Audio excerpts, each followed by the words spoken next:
Hi friends, PSC ഹെൽപ്മെയിലേക്ക് എല്ലാവർക്കും സ്വാഗതം. ഞാൻ നീതു. വരാൻ പോകുന്ന പരീക്ഷയായ LDC ഗാദി ബോർഡ് എക്സാമിനും അതുപോലെ തന്നെ VU എക്സാമിനും ആവശ്യമായ പ്രീവിയസ് ഇംഗ്ലീഷിലെ 9ാം ഭാഗമാണ് ഇന്ന് ഞാൻ നിങ്ങൾക്ക് പറഞ്ഞുതരാൻ പോകുന്നത്. അപ്പോൾ നമുക്ക് ക്ലാസ്സിലേക്ക് കടക്കാം. First question, she prefer coffee dash tea. ഈ സെന്റൻസ് നമ്മൾ ശ്രദ്ധിക്കേണ്ടത് പ്രിഫർ എന്ന വാക്കാണ്. അതായത് പ്രിഫർ എന്ന വാക്കുണ്ടെങ്കിൽ തന്നെ അതിന്റെ കൂടെ വരുന്ന പ്രിപ്പോസിഷൻ എപ്പോഴും ടു ആയിരിക്കും. അതുകൊണ്ട് തന്നെ ഇതിലെ answer option D, to. Prefer എന്നുള്ള ഒരു വേർഡ് കണ്ടിട്ടുണ്ടെങ്കിൽ അതിന്റെ പ്രിപ്പോസിഷൻ ടു ആയിരിക്കും. അതുപോലെ തന്നെ കുറച്ച് വേർഡ്സുകളൊക്കെ ഉണ്ട്. ആ വേർഡ്സിന്റെ കൂടെ എല്ലാം വരുന്ന പ്രിപ്പോസിഷൻ ടു ആയിരിക്കും. കുറച്ച് വേർഡ്സുകൾ ഞാൻ പറയാം. Rare to,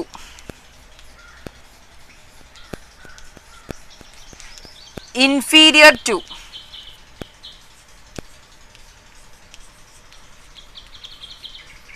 superior to,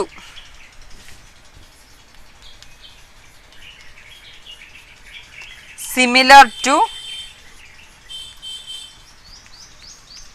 equal to, loyal to, etc.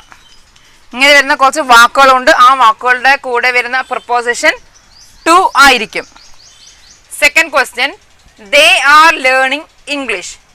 Question ടാഗുമായി ബന്ധപ്പെട്ടൊരു ക്വസ്റ്റ്യൻ ആണ്. അത് നമുക്ക് ഈ സെന്റൻസ് പോസിറ്റീവ് ആണോ നെഗറ്റീവ് ആണോ എന്ന് നോക്കാം.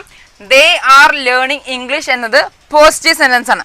അപ്പൊ നമുക്ക് വേണ്ടത് നെഗറ്റീവ് ടാഗ് ആണ്. ഇനി നമുക്ക് നോക്കേണ്ടത് ഓക്സിലറി വെർബ് ഉണ്ടോ എന്നാണ്. ഇതിലെ ഓക്സിലറി വെർബ് ഏതാ?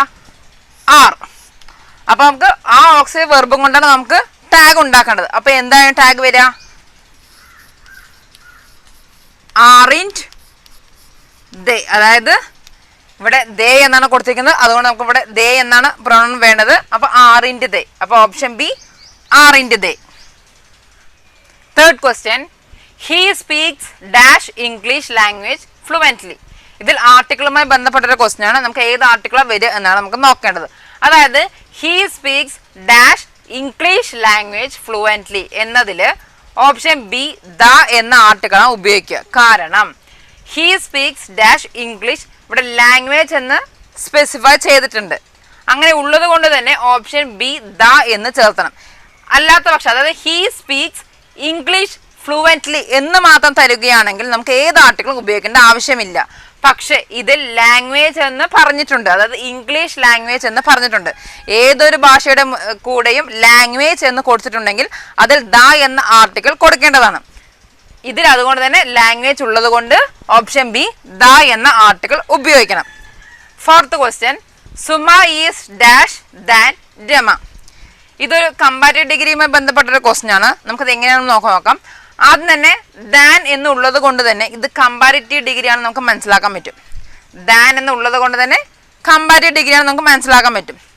പിന്നെ രണ്ട് വ്യക്തികളെ അല്ലെങ്കിൽ രണ്ട് വസ്തുക്കളെ തമ്മിൽ കമ്പയർ ചെയ്യുന്നതിനെയാണ് നമ്മൾ കമ്പാരിറ്റീവ് ഡിഗ്രി എന്ന് പറഞ്ഞത്.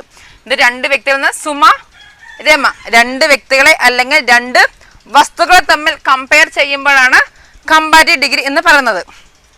അതുപോലെ നമ്മൾ നോക്കേണ്ടത് ദാൻ എന്നൊരു വേർഡ് ഉണ്ടാവും കമ്പാരിറ്റീവ് ഡിഗ്രിയിൽ.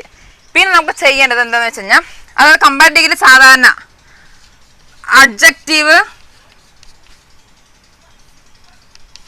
അഡ്ജക്റ്റീവ് അല്ലെങ്കിൽ adverb,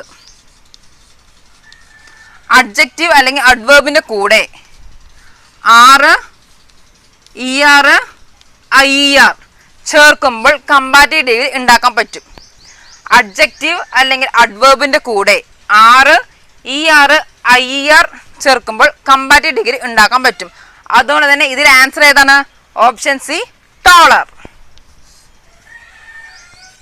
fifth question, if I had not gone the dash. ഇത് ഇഫ് ക്ലോസുമായി ബന്ധപ്പെട്ടൊരു ക്വസ്റ്റ്യൻ ആണ്. നമുക്കത് എങ്ങനെ ചെയ്യാൻ നോക്കാം. If I had not gone, അതായത് subject plus had plus V3. അതായത് ഇഫ് ക്ലോസിൽ subject plus had plus V3 ഉണ്ടെങ്കിൽ മെയിൻ ക്ലോസിൽ വുഡ് ഹാവ് എന്നാണ് വരിക. ഞാൻ ഓൾറെഡി ഒരു വീഡിയോയിൽ പറഞ്ഞിട്ടുണ്ടായിരുന്നു. അതായത് ഹാഡ് പ്ലസ് V3 എന്തുണ്ടെങ്കിൽ വുഡ് ഹാവ് എന്നാണ് വരിക. അതുകൊണ്ട് തന്നെ ഓപ്ഷൻ എ ക്യാൻസൽ ചെയ്യാം. The dog would attacked me എന്നേ ഉള്ളൂ, വുഡ് ഹാവ് എന്നില്ല. അതുകൊണ്ട് നമുക്ക് ഓപ്ഷൻ എ ക്യാൻസൽ ചെയ്യാം. അതുപോലെ തന്നെ the dog wouldn't attack me എന്നാണ്. അതുകൊണ്ട് തന്നെ ഡി നമുക്ക് ക്യാൻസൽ ചെയ്യാം. ഇനി ഓപ്ഷൻ ബി ആണോ സി ആണോ എന്നാണ് നമുക്ക് അറിയേണ്ടത്. Option B the dog would have attacked me. Option C the dog wouldn't have attacked me. നമുക്കത് എങ്ങനെ ശ്രദ്ധിക്കാന്ന് വെച്ച് കഴിഞ്ഞാൽ, അതായത് if I had not gone the എന്ന് തന്നിട്ടുണ്ടെങ്കിൽ ഹാഡ് നോട്ട് എന്നത് നെഗറ്റീവ് ആണ്. അതുകൊണ്ട് തന്നെ മെയിൻ ക്ലോസിലും നെഗറ്റീവ് വരണം. അതുകൊണ്ട് option C the dog wouldn't have attacked me എന്നാണ് ആൻസർ. മനസ്സിലായി എന്ന് ഞാൻ വിചാരിക്കുന്നു. 6th question. We celebrate Independence Day dash 15th August. ഇതിൽ പ്രപ്പോസിഷനാണ് നമുക്ക് നോക്കേണ്ടത്. ഇതിൽ എങ്ങനെ നമുക്ക് നോക്കാം, അതായത് തീയതിക്ക് മുന്നിലും ദിവസങ്ങളുടെ മുന്നിലും ഓൺ എന്ന പ്രപ്പോസിഷനാണ് ഉപയോഗിക്കുക. ഇതിൽ തീയതിയാണ് തന്നിരിക്കുന്നത്, അതുകൊണ്ട് തന്നെ ഓപ്ഷൻ ബി ഓൺ ആണ് ആൻസർ. പക്ഷേ യെസ്റ്റർഡേ, ടുഡേ, ടുമോറോ എന്നിവയ്ക്ക് മുന്നിലൊന്നും ഓൺ എന്ന പ്രപ്പോസിഷൻ ഉപയോഗിക്കില്ല. അപ്പോൾ ഇതിലെ answer option B on. 7th question. He hires a boat. Change into past perfect tense. ഈ സെന്റൻസിനെ പാസ്റ്റ് പെർഫെക്റ്റ് ടെൻസിലേക്ക് മാറ്റാനാണ് പറയുന്നത്. പാസ്റ്റ് പെർഫെക്റ്റ് ടെൻസ് എങ്ങനെ വരിക? Had plus V3. Past perfect tense had plus V3 ഫോമിലാണ് വരിക. അപ്പോൾ അത് ഈ ഓപ്ഷൻസിൽ ഏതെല്ലാം ഉള്ളത് എന്ന് മാത്രം നമുക്ക് നോക്കിയാൽ മതി. ഓപ്ഷന് he has hired a boat എന്നാണ്. ഇത് പ്രസന്റ് പെർഫെക്റ്റ് ടെൻസ് ആണ്. ഹാസ് എന്നത് പ്രസന്റ് പെർഫെക്റ്റ് ടെൻസിലെ സിംഗുലർ ആണ്, അതുകൊണ്ട് അത് വരില്ല. Option B he had hired a boat കറക്റ്റായി വരുന്നുണ്ട്. അതുകൊണ്ട് തന്നെ ഓപ്ഷൻ ബി ആണ് ആൻസർ. ഹാഡ് ബീൻ എന്ന് വന്നിട്ടുണ്ടെങ്കിൽ തന്നെ അത് പാസ്റ്റ് പെർഫെക്റ്റ് കണ്ടിന്യൂസ് ആണ്. പാസ്റ്റ് പെർഫെക്റ്റ് കണ്ടിന്യൂസ് ആണ്. അതുകൊണ്ട് തന്നെ ഇതിലെ answer option B he had hired a boat. 8th question. Would you dash your pen. ഇതിൽ ഏതാണ് കറക്റ്റ് വെർബ് എന്നാണ് നമുക്ക് അറിയേണ്ടത്. അത് വുഡ് യു കഴിഞ്ഞാൽ വരുന്ന വെർബ് V1 ഫോമിലായിരിക്കണം. അതായത് വെർബിന്റെ V1 ഫോം, അതായത് ലെൻഡ്. വുഡ് യു കഴിഞ്ഞാൽ വരേണ്ടത് വെർബിന്റെ V1 ഫോം ആയിരിക്കണം. അതുപോലെ തന്നെ വുഡ് യു മൈൻഡ്, അതുപോലെ ഡു യു മൈൻഡ് എന്നിവയ്ക്ക് ശേഷം വരുന്ന വെർബ് ING ഫോമിലുള്ളതായിരിക്കണം. വുഡ് യു മാത്രമാണെങ്കിൽ അതിൽ വരുന്ന വെർബ് V1 ഫോമിലും, would you mind, do you mind എന്നിവയ്ക്ക് ശേഷം വരുന്ന വെർബ് ING ഫോമിലുള്ളതായിരിക്കണം. അതുകൊണ്ട് തന്നെ ഇതിന്റെ answer option A lend. 9th question. Do the hounds kill the fox. Passive form. ഈ സെന്റൻസിനെ പാസീവ് ഫോമിലേക്ക് മാറ്റാനാണ് പറയണത്. ഇതിലെന്താ പറയണമെന്ന് വെച്ചാൽ, അതായത് ഡു എന്ന ചോദ്യരൂപത്തിൽ തുടങ്ങുന്ന ഒരു സെന്റൻസ്, അല്ലെങ്കിൽ ഡു അല്ലെങ്കിൽ ഡസിൽ തുടങ്ങുന്ന ഒരു ചോദ്യരൂപത്തിൽ സെന്റൻസിനെ പാസീവ് ഫോമിലേക്ക് മാറ്റാൻ നമ്മൾ ചെയ്യേണ്ടത് am, is, are plus object plus V3 plus by plus subject. ഇതാണ് അതിൻ്റെ ഫോർമാറ്റ്. അതായത് ഡു അല്ലെങ്കിൽ ഡസ് എന്ന ചോദ്യരൂപത്തിലുള്ള സെന്റൻസിനെ നമ്മൾ പാസീവ് ഫോമിലേക്ക് മാറ്റാൻ am, is, are plus object plus V3 plus by plus subject ആണ് ഉപയോഗിക്കേണ്ടത്. നമുക്കിതിൽ ആദ്യം തന്നെ ആം ആണോ ഈസ് ആണോ ആർ ആണോ എന്നാണ് വരിക എന്ന് നോക്കണം. ആം എന്നത് ഐൻ്റെ കൂടെ വരിക, അതുകൊണ്ട് നമുക്കത് വേണ്ട. ഈസ് അല്ലെങ്കിൽ ആർ ആണ് നമുക്ക് നോക്കേണ്ടത്. അപ്പോൾ നമുക്ക് ഈസ് അല്ലെങ്കിൽ ആർ എന്ന് നോക്കണമെങ്കിൽ നമുക്ക് ഒബ്ജക്റ്റ് ഏതാണ് നമുക്ക് നോക്കണം. ഒബ്ജക്റ്റ് ഏതാണ് ഇതിലെ? ദ ഫോക്സ്, അതായത് വെർബിന്റെ തൊട്ടടുത്തുള്ളതാണ് ഒബ്ജക്റ്റ് എന്നത്. ദ ഫോക്സ് എന്നത് സിംഗുലർ ആയതുകൊണ്ട് നമുക്ക് ഈസ് എന്ന സിംഗുലർ ഓക്സിലറി വെർബ് നമുക്ക് ഉപയോഗിക്കാം. അപ്പോൾ ഈസ് അടുത്ത ശേഷം, അപ്പോൾ നമുക്ക് ഫസ്റ്റ് ഈസ് എന്ന് എഴുതാം. പിന്നെ ഈസ് ദ ഫോക്സ് ഒബ്ജക്റ്റ് എഴുതണം. Is the fox. അടുത്തത് V3 എന്താണ്? അതായത് കിൽ എന്നതിന്റെ V3 ആണ് കിൽഡ്. കിൽഡ് ബൈ സബ്ജക്റ്റ് ഏതാണ്? The hounds.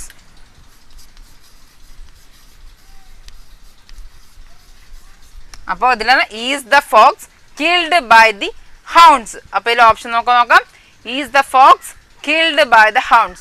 അപ്പോൾ ഓപ്ഷൻ എ തന്നെയാണ് കറക്റ്റായ answer. 10th question. He has been working the dash 1998. ഇതൊരു പ്രസന്റ് പെർഫെക്റ്റ് ടെൻസ് ആണ്. പ്രസന്റ് പെർഫെക്റ്റ് കണ്ടിന്യൂസ് ടെൻസ് ആണ്. അതായത് പ്രസന്റ് പെർഫെക്റ്റ് ടെൻസിലും പ്രസന്റ് പെർഫെക്റ്റ് കണ്ടിന്യൂസ് ടെൻസിലും സാധാരണയായി വരുന്ന രണ്ട് വാക്കുകളാണ് സിൻസ് അല്ലെങ്കിൽ ഫോർ എന്നത്. സിൻസ് എന്നത് പോയിന്റ് ഓഫ് ടൈമിനെയും ഫോർ എന്നത് പീരീഡ് ഓഫ് ടൈമിനെയും നമ്മൾ സൂചിപ്പിക്കുന്നു. അപ്പോൾ നമുക്ക് സിൻസ്, അതായത് ഇതിൽ 1998 എന്ന് കൊടുത്തുണ്ട്. അതുകൊണ്ട് ആ വർഷത്തിനെ നമ്മൾ പോയിന്റ് ചെയ്യുകയാണ്. അതായത് 1998 മുതൽ എന്ന് പറയുമ്പോൾ സിൻസ് ആണ് ഉപയോഗിക്കുക. അപ്പോൾ ഓപ്ഷൻ സി സിൻസ്, അതായത് 1998 മുതൽ എന്ന് പറയുമ്പോൾ സിൻസ് എന്നാണ് ഉപയോഗിക്കുക. അതുപോലെ തന്നെ ഒരു ഫോറിൻ്റെ എക്സാമ്പിൾ പറയുകയാണെങ്കിൽ he has been working for 3 hours അല്ലെങ്കിൽ 2 years, അതായത് 2 വർഷത്തോളമായി അല്ലെങ്കിൽ 3 മണിക്കൂറുകളായി എന്നൊക്കെ പറയുമ്പോഴാണ് ഫോർ എന്നത് ഉപയോഗിക്കുക. അപ്പോൾ ഇതിലെ ആൻസർ ഓപ്ഷൻ സി സിൻസ്. നിങ്ങൾക്ക് ഈ ക്ലാസ് ഇഷ്ടമായെന്ന് കരുതുന്നു. ഇഷ്ടമായെങ്കിൽ ലൈക്ക് ചെയ്യൂ, ഷെയർ ചെയ്യൂ, സബ്സ്ക്രൈബ് ചെയ്യൂ. സബ്സ്ക്രൈബ് ബട്ടൺ അടുത്ത് കാണുന്ന ബെല്ലൈക്കനെ ക്ലിക്ക് ചെയ്താൽ ഞങ്ങളിടുന്ന വീഡിയോസ് നിങ്ങൾക്ക് അപ്പോൾ തന്നെ നോട്ടിഫിക്കേഷനായി ലഭിക്കുന്നതായിരിക്കും. താങ്ക്